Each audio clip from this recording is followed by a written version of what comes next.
किस colour की चड्डी पहने? भाग भाग भाग ई का पूछता रे तो ये लड़की के जानता रंग जन पूछत या किस कलर के चड्डी पहने हो। नहीं आज से 4-5 दिन पहले ये लड़की बहुत ज्यादा वायरल हो रखी हो और बहुत लोग के दिले बहुत देलक हियो। अरे कहना क्या चाहते हो? अरे दादा हो हम का कह सकतानी, मतलब कि इंटरव्यू देलक हियो। तो लोग भाभी लिख के भेजते हैं, भाभी बोलते हैं जी। अरे अभी शादी नहीं हुआ है। धनंजय भैया एकरा कब ले काम देबो हो? जब भी तुम्हारा दिल करे तो कॉल कर लेना, बिल्कुल काम दे दूंगा। देखो भैया वो हो गइल वायरल, अब स्टार बन गइल, अब तार लगे फोन करी कि दोसर कोनो के चड्डी देखी। सुनो किस कलर की चड्डी पहने? भाग भाग भाग ई का पूछता रे तारा समझ में नहीं आवत कि का पूछतिया, उहे पूछतिया कि सुनो किस कलर की चड्डी पहने? मैं नहीं बताऊंगा। सबसे पहले हमने जान ला कि ये गाना के गइले बा। तो ये गाना गइले बा नीरज सिंह तथा फीमेल सिंगर गइले बड़ी सरस्वती सरगम।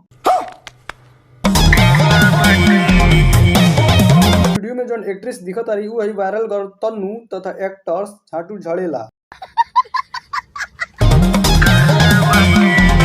तो देखी झड़ेला जी जौन भी कहे बस साफ साफ कहीं कि का काला बाटे। क्या बात कर रहे हैं? तो देखी झड़ेला जी जब रउआ लगे जाता तो लागत रउआ बानी छाका। अरे बाबा ये झड़ेला जी हमरा तो बुझेला रउआ छोड़ता नहीं, छोड़त ना रउआ धके तक कोड़ता नहीं।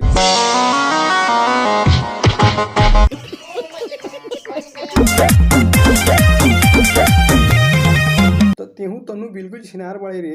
अरे बाप रे ये तो धोती खोल रहा है। अगर भैया के लुंगी के नाक कहीं लागी जागे तो लगू भागे।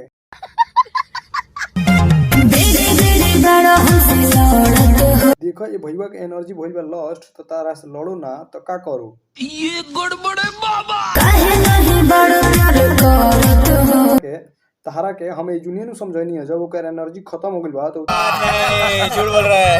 सुनो किस कलर की चड्डी पहने? भाग भाग भाग ई का पूछता रे डोगरा का भगावत रहो। उ चड्डी देखे के नहीं चाहत बल्कि तारा नुई के नाक देखे के चाहत।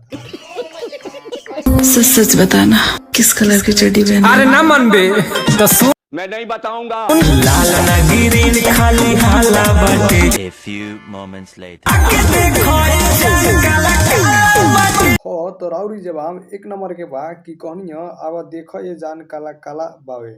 क्या काला काला मुंह को लगा ला ताला ना तो मारा में एक थापड़ हो जाइबे सुअर के साला।